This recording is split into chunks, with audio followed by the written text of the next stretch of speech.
Sebelum nonton video ini, jangan lupa klik tombol subscribe-nya ya, yang ada loncengnya. Terima kasih. Assalamualaikum teman-teman.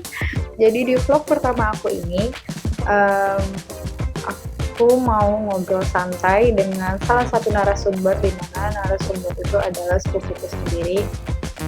Jadi beliau ini sudah mengikuti atau sudah menggeluti bidang pramuka atau organisasi kepramukaan itu udah lama banget. Tunggu ya, kita hubungin dulu narasumber kita. Oke, kita udah terhubung dengan narasumber kita, Mbak Cailah narasumber. Novi. Nah, mau tanya dulu, Mbak Novi kan udah di pramuka udah lama banget ya, Mbak ya? Alhamdulillah udah lama. Dari SD sih, dari SD udah ikut-ikut pramuka. Dari SD. Jadi memang kalau ditanya dari kapannya, udah dari SD Put. Udah lama ya, udah lama banget. Udah lama. Terus Mbak sekarang posisinya di Jakarta sebagai anggota Dewan Kerja Nasional, Kuartir Nasional Gerakan Pramuka, masa bakti 2018-2023 gitu. Oke, jadi story. Nah, Mbak Novi ini biasa dipanggil dengan Kak Olive. Bener nggak sih? Ya, bener. Ya. Tapi kalau di keluarga biasanya itu dipanggil dengan Mbak Novi. Iya. Sekarang kita dipanggil Kak lah ya. Kalau Kak itu dipanggil Kak. Pramuka ya kan. Nah, betul. Sekarang karena tadi udah ngomongin tentang pramuka, Mbak Novi udah berapa lama? Sekarang kami mau tanya dulu, kenapa sih Mbak Novi tuh tertarik di bidang pramuka, Mbak? Kenapa ya? Sebenarnya kalau ditanya tertarik dulu cuman ikut-ikutan ya Kak Putri ya. Jadi kayak cuman kalau dulu kan kita namanya sekolah pasti ada yang namanya geng-gengan gitu kan. Jadi dulu sama teman-teman sampai sekarang juga masih ada.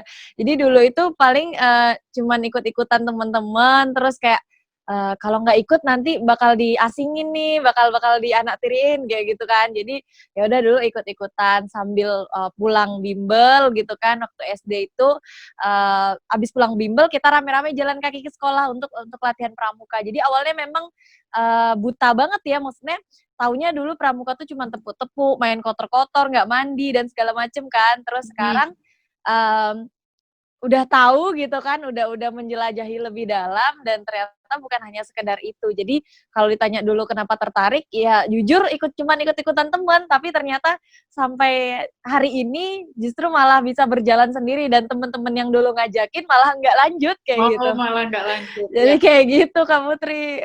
Oke, soalnya kan kalau dilihat sekarang ya, anak-anak tuh paling anti sama yang namanya kotor-kotor, bener nggak sih? Betul, nah, setuju banget kalau misalnya dibilang, oh pramuka, ayo ikut pramuka gitu kan, oh pramuka ngapain nih gitu kan, oh nanti kita camping dan sebagainya, aduh kotor, males deh gitu kan. Nah jadi iya benar. Kita dari Mbak Novi juga awalnya dari iseng-iseng ikut teman, ternyata malah sekarang kalau bisa dibilang ditekuni, ya kan? Kalau ditekuni, betul. jalanin itu berbuah hasil gitu. Amin ya rabbal alamin. Ini kan Mbak Novi udah lama banget ya. Ada sekitar berapa tahun kali ya? Ada 10 tahun berapa ya? Hampir lebih ya, mungkin 15-an tahun mungkin ada. Nah, berarti kan udah tahu banget kan pramuka itu apa ya kan. Nah, sekarang kami mau nanya, sebenarnya pramuka itu apa sih? Pasti banyak yang nanya nih, pramuka itu sebenarnya ngapain? Iya kan? Oke. Benar. Nah itu kayaknya bukan pertanyaan Putri aja ya, yang maksudnya yang banyak yang mempertanyakan tentang hal itu gitu. Jadi kalau ditanya pramuka itu apa sama Kak Putri, jadi kayak jawabnya sebenarnya simple sih. Yang sama-sama kita tahu bahwasannya kan pramuka itu Secara formalnya gerakan pendidikan terbesar kan secara organisasi untuk di Indonesia gitu karena punya masanya hampir 20.000 peserta didik begitu kan. Itu untuk jenjang-jenjang masing-masingnya juga berbeda jumlah-jumlahnya. Nah, kalau ditanya secara simpelnya pramuka itu apa? Sebenarnya wadah ya Put ya, wadah Kak Putri untuk kita menyalurkan segala bakat minat kita karena sampai sejauh ini hampir 15 tahun kami berkecimpung di dunia kepramukaan, memang merasakan banget segalanya itu ada di pramuka. Artinya kita bisa benar-benar ngasah kemampuan dan bakat kita, baik itu di bidang komunikasi dan telekomunikasi ataupun di bidang kesehatan, di bidang abdi negara ya, contohnya TNI ataupun polisi, semuanya ada di pramuka gitu. Jadi benar-benar pramuka ini memberikan wadah untuk anak bangsa bisa menyalurkan minat dan bakatnya, menentukan masa depannya, mencari passion ataupun jati dirinya ke depan. Jadi mungkin yang masyarakat taunya bahwasanya pramuka itu cuman tahu tepuk-tepuk, Ya, nyanyi-nyanyi betul gitu betul ya, betul betul. kotor-kotor,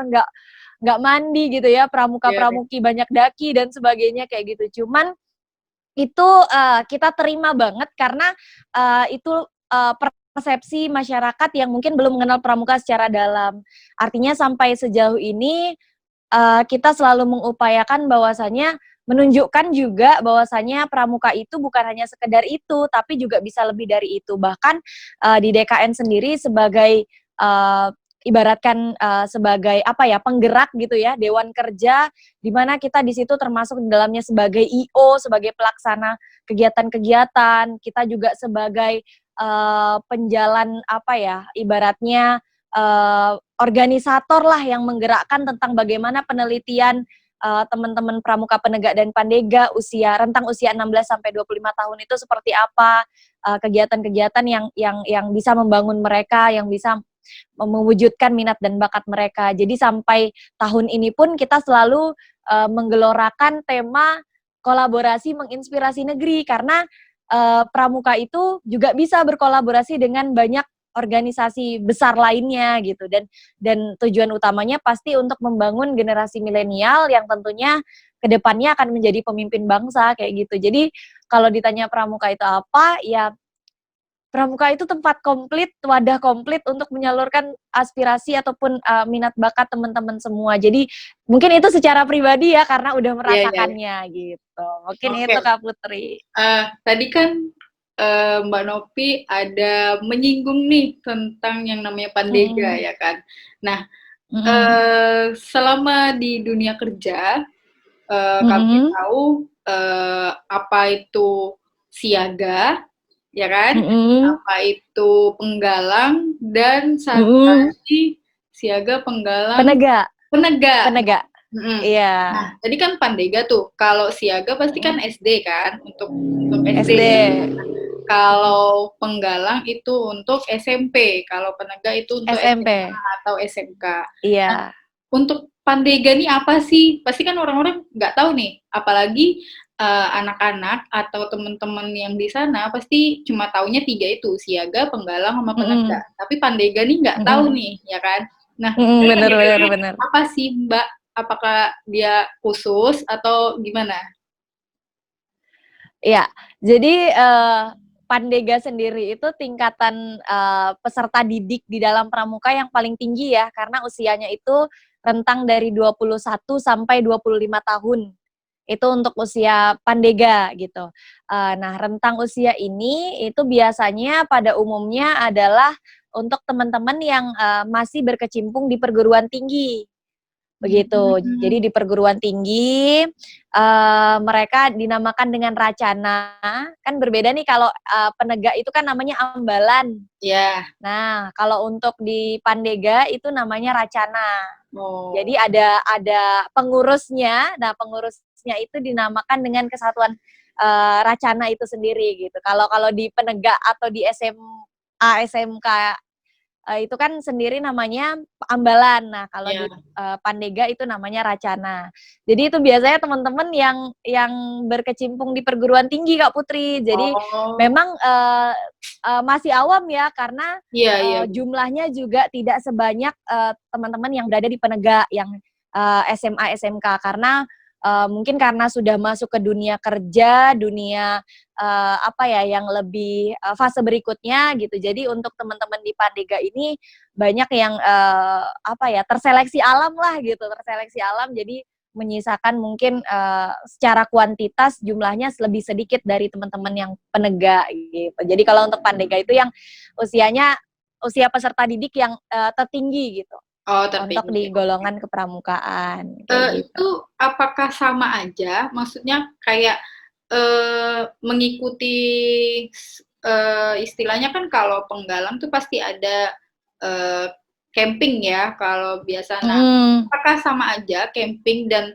mengisi SKU? Nah, tunggu dulu, jangan dijawab. Kami mau tanya lagi.